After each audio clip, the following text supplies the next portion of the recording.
शांति के लिए और विश्वास कायम करने के लिए कोशिश हुई।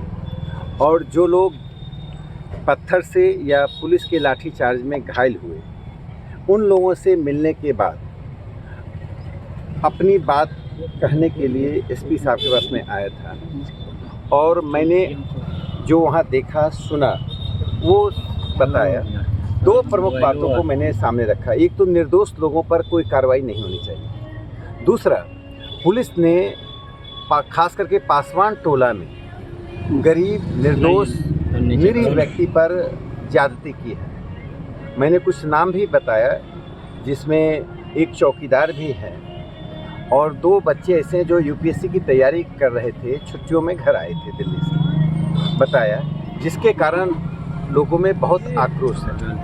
तो उसकी जांच हो और पुलिस का काम है मानवाधिकार को सुरक्षित करना और मानवाधिकार को ध्यान में रखकर ही कार्रवाई करना। महिलाओं के साथ गाली गलौज करना, घर तोड़ने की धमकी देना, घर में जाकर बुजुर्गों के साथ दुर्व्यवहार करना, ये कुछ पुलिस के लोगों ने किया। वो मैंने उनको सूचित किया और उनसे आग्रह किया कि वे अपनी तरफ से कदम उठाएं और ऐसी कार्रवाई नहीं हो। मुझे खुशी है कि पुलिस अधीक्षक ने इस बात का आश्वासन दिया कि मरहम लगाने में जितनी भी जो भी काम करना पड़ेगा वो करेंगे। और सबसे बड़ी बात यह है कि मैंने कहा आखिर वो पत्थर कहाँ से आए। रेलवे स्टेशन के पत्थर का उपयोग करना धार्मिक उत्सव पर, प्रोसेशन पर, यह साफ दिखाता है कि कहीं न कहीं दंगा सुनियोजित था और इसके लिए ठीक जांच हो। और जो निर्दोष लोग हैं जिन पर एफआईआर लॉन्च करने की बात हुई, जैसे पूजा समिति के लोगों का यदि नाम आ रहा है तो गलत आ रहा है। उसमें 70 साल के भी लोग हैं, 50 साल के भी लोग हैं, सभी शांति सद्भाव वाले लोग हैं। दूसरा, पासवान बस्ती में जाकर जिन पुलिस अधिकारियों ने गलती की है, लाठीचार्ज किया है, दुर्व्यवहार किया है, उन पर कार्रवाई हो और उसके साथ साथ मरहम पट्टी लगाने का पुलिस काम करे। सर कहा जा रहा है कि पुलिस के कार्यशैली किस तरह से आपके नज़र में है सर? आप पुलिस के कार्रवाई से कितने आप संतुष्ट हैं सर? देखिए, पुलिस ने दंगा रोकने में जो कार्रवाई करनी चाहिए थी वैसा करते हुए उसने जो निर्दोष लोगों को पीटा है, घर जाकर लोगों को धमकियां दी हैं, महिलाओं के साथ भी जो दुर्व्यवहार हुआ है वो बहुत ही अशोभनीय है। वह बात मैंने उनको सूचित किया है और पुलिस अधीक्षक ने इस बात के बारे में, चूँकि अभी ऐसी स्थिति थी कि इन्हें भी सभी जानकारियां शायद नहीं रही होंगी उस पक्ष की कि कैसे नीचे के पुलिस अधिकारियों ने व्यवहार किया है। इसके पहले मैंने डीएसपी से भी बात करके उनको कहा था कि कोई भी कार्रवाई करने में मानवाधिकार को सामने रखना पड़ता है। मानवाधिकार रहित पुलिस कार्रवाई बर्बरतापूर्ण होती है, यह बर्बरतापूर्ण कार्रवाई नहीं होनी चाहिए।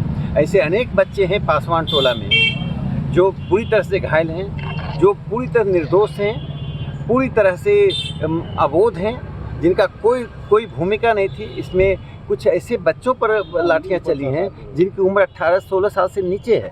तो मुझे लगता है कि पुलिस अधीक्षक ने जो आश्वासन दिया है कि वे स्वयं इसमें पहल करके मलहम पट्टी लगाने का काम करेंगे और निर्दोष लोगों को किसी भी हालत में इसकी सज़ा नहीं मिलेगी। अच्छा, एक तरफ जो गिरिराज सिंह और आप दोनों पहुंचे उस जगह पर, एक तरफ वो कहते हैं ऐसे धार्मिक भावनाओं पर ठेस पहुंचाकर हिंदुओं को फंसाया जाता है। बार बार हिंदुओं को लेकर के वो चिंतित रहते हैं कि हिंदुओं को ऐसे मामलों में ज़्यादा फंसाते हैं। तो आप इसको किस रूप में देखते हैं कि दो समुदायों के बीच में क्या पुलिस एक तरफा कार्रवाई कर रही है या क्या लगता है कि हिंदू को फंसाया जा रहा है? देखिए, जो अभी कार्रवाई हुई है उसमें बड़ी संख्या में निर्दोष लोगों को इसमें लाया गया है और जो संभावित है, अभी तक तो एफआईआर की पूरी सूची नहीं आई है और जो ये आशंका जताई जा रही है, नीतीश कुमार जी की सरकार को जितनी पारदर्शिता के साथ और जितनी निष्पक्षता के साथ काम करना चाहिए वो नहीं करें। नालंदा में हमने वही देखा, बिहार शरीफ में वही देखा,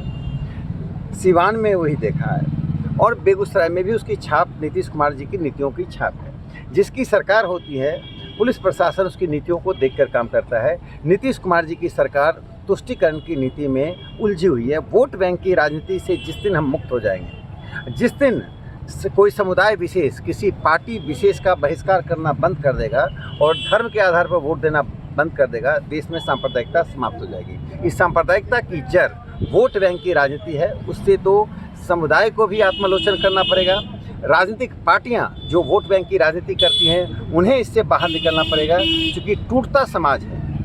तात्कालिक लाभ के लिए, तात्कालिक लोकप्रियता के लिए अशांत की स्थिति में, दंगे की स्थिति में पेट्रोल छिड़कने का काम किसी को नहीं करना चाहिए।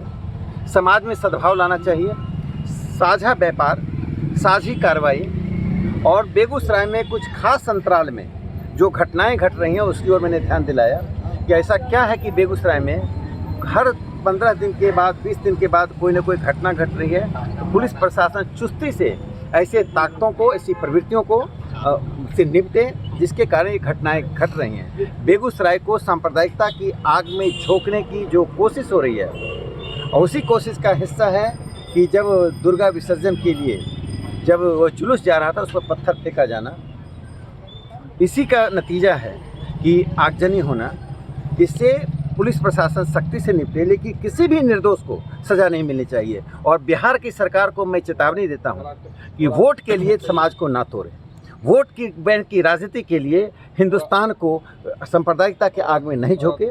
नीतीश जी की सरकार का लगातार ऐसा व्यवहार रहा है कि उससे साफ जाहिर होता है।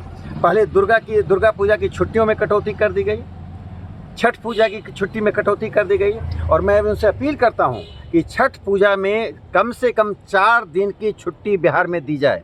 छठ पूजा बिहार की अस्मिता है, बिहार के अध्यात्म का वह एक शिखर है जिसमें पूरी दुनिया से छठ पूजा करने के लिए लोग बिहार पहुंचते हैं। आप 2 दिनों की, 1 दिन की छुट्टी देकर आप यहाँ के हिंदुओं के साथ अत्याचार कर रहे हैं। तो मैं उनसे अपील करता हूं कि छठ में कम से कम 4 दिन की छुट्टी दी जाए।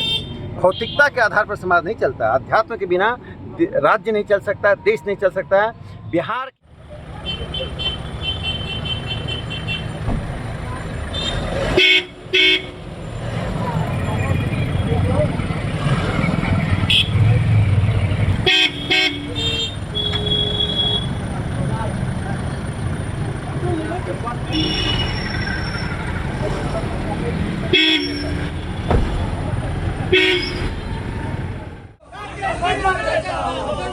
आगे बढ़ के चलिए।